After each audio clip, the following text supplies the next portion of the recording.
పైన ఆశీనులైన గౌరవనీయులైన పెద్దలందరికీ శిరస్సు వచ్చి నమస్కారం. అలాగే సభకు పిచ్చేసిన పెద్దలకు ధన్యవాదాలు. నా జీవితంలో ఎంతో అపురూపమైన రోజు ఈ రోజు. శ్రీ పులుసు సీతారామ శాస్త్రి గారు పుత్రికగా గర్వించదగిన రోజు ఈ రోజు. చిన్న చిరు ప్రయత్నంతో నాకు జన్మనిచ్చిన నా తల్లిదండ్రులను, ముఖ్యంగా వేదమూర్తులైన నా తండ్రి గారికి ఈ సేవ చేసుకునే అదృష్టాన్ని కలిగించినందుకు ఆ భగవంతునికి వేల వేల కృతజ్ఞతలు తెలియజేస్తున్నాను. నా తల్లిదండ్రులకి నేను ఏమి చేయగలను? నాకు ఈ జన్మనిచ్చారు, ఈ భూమి మీద ఉన్నాను, బాగానే ఉన్నాను. పెద్ద గీత చిన్న గీత లాగా ఎంతో మంది కష్టజీవులు కన్నా నేను బాగున్నాను. నాకు ఈ జన్మనిచ్చిన నా తల్లిదండ్రులకి నేను ఏం చేయగలిగాను అని ఆలోచిస్తున్నప్పుడు చాలా మదన పడేదాన్ని రాత్రిపూట. అప్పుడు ఒక రోజు అన్నాను, ఏం చేయాలి అని అంటే, కొన్ని ఇలా చేద్దామా అని నా భర్త గారైన శ్రీరామ్ గారు నాకు అన్నారు. సరే అయితే అని నా కోరిక చెప్పగానే దానికి సంబంధించిన వివరాలన్నీ అడిగి తీసుకుని మొదలు పెడతాము, ఈ ప్రయత్నం చేద్దాము అని అన్నాను. అందుకు నా అన్నయ్య అనంతరామయ్య ఆయన నాకు కావాల్సిన పుస్తకాలు అవి అన్ని అందించి సమాచారాన్ని ఇచ్చి నాకు చాలా సహకరించాడు. నా వెనకాల నాకు వెన్నుదన్నుగా తను కూడా నిలబడ్డాడు. అన్నిటికన్నా ముందు నా భర్త చేసిన దానిలో నేను నా తండ్రి గారిని కూడా చూసుకున్నాను. ఎందుకంటే ఒక పిల్ల కోరిక కోరితే తండ్రి తీరుస్తాడు. అలాగా నా కోరికని నా తండ్రిలాగా కూర్చుని ఎంతో కష్టపడి ఆ ప్రూఫ్లు దిద్దుకొని అవి చూసుకొని అంతా డిజైనింగ్, నా సంకల్పం ఒకటే నాది, మిగిలిన అంతా ఆయనే చేశాడు. సో అందులో అందుకే నాకు ఆయన నా తండ్రి కనిపించాడు. అందుకు నేను ఆయనకి చాలా కృతజ్ఞతలు తెలియజేసుకుంటున్నాను. ఎన్నో వ్యయ ప్రయాసాలకు వచ్చి ఎన్నో కష్ట నష్టాలు అన్ని, అటు ఉద్యోగం, ఇటు వ్యాపారం, ఇటు సాహిత్య సభలు, అటు పత్రిక సాహిత్య పత్రిక అనుకోవడం, వీటన్నిటితోటి ఇంట్లో ఉంటాయి. ఇల్లు అన్నాక సమస్యలు ఉంటాయి, చిన్న చిన్న ఒడిదుడుకులు ఉంటాయి.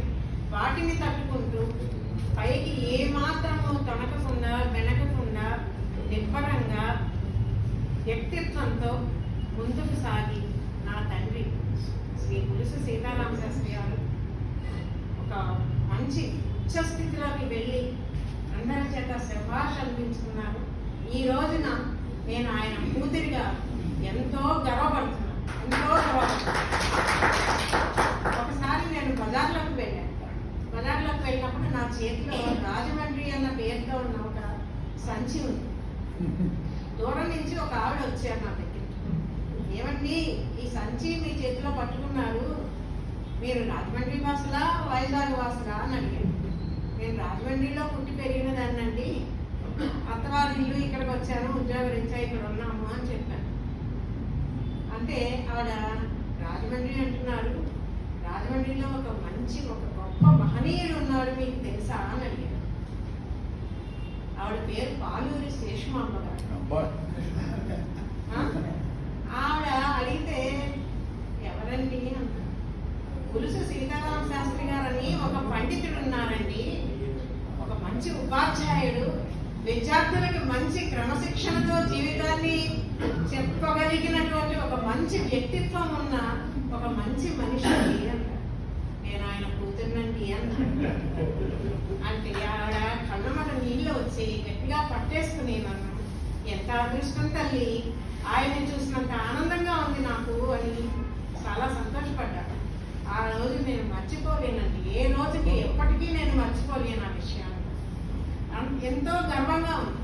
అలాంటి నా తండ్రికి ఈవేళ నేను ఈ చిన్న సత్కారం, చిన్న ఇది చేసుకోగలుగుతున్నాను. అందుకు నాకు సహకరించిన మా ఆయన, మా అన్నయ్య, మిగిలిన వాళ్ళు అందరూ అన్ని రకాలుగా నాకు చాలా ఆనందంగా ఉంది. ఎంతో స్థితప్రజ్ఞులు ఆయన. అలాంటి ఆయనకి చేసుకున్నాను. ఆయన సతీమణి, ఆయన భార్య కాశీ అన్నపూర్ణమ్మ గారి పేరుకు తగ్గట్లే ఆయనకి ఎన్నో విషయాలలో, ఎన్నో ఒడిదుడుకుల్లో కానీ ఎన్నో విషయాల్లో కానీ ఆయనకి అండదండలుగా ఉండి ఎంతో సహకరించి ఆ మంచి సహధర్మచారి అనిపించుకున్నారు ఆవిడ మా అమ్మగారు. వాళ్ళిద్దరినీ తలుచుకొని ఎన్ని చెప్పినా, ఎంత చేసినా, ఎన్ని తలుచుకున్నా తరగనివి ఇవన్నీ. తల్లిదండ్రులతో ఉన్న జ్ఞాపకాలు తరగనివి, తృప్తి తీరనివి ఇవన్నీ కూడా. సో ఎన్ని చెప్పుకున్నా ఇంకా అలాగే ఉంటుంది. ఇంకా మనసు ఇంకా భారం అవుతుంది. అయ్యో నా తల్లిదండ్రులు ఇంత తొందరగా వెళ్ళిపోయానే నన్ను వదిలిపెట్టి అని నా మనసు చాలా భారం అవుతుంది. కానీ ఇవాళ ఇది జరిగినందుకు నేను చాలా ఆనందపడుతున్నాను, చాలా సంతోషపడుతున్నాను. మీ అందరికీ వచ్చి నన్ను ఇలా ఆదరించినందుకు నా కృతజ్ఞతలు తెలియజేస్తున్నాను. అలాగే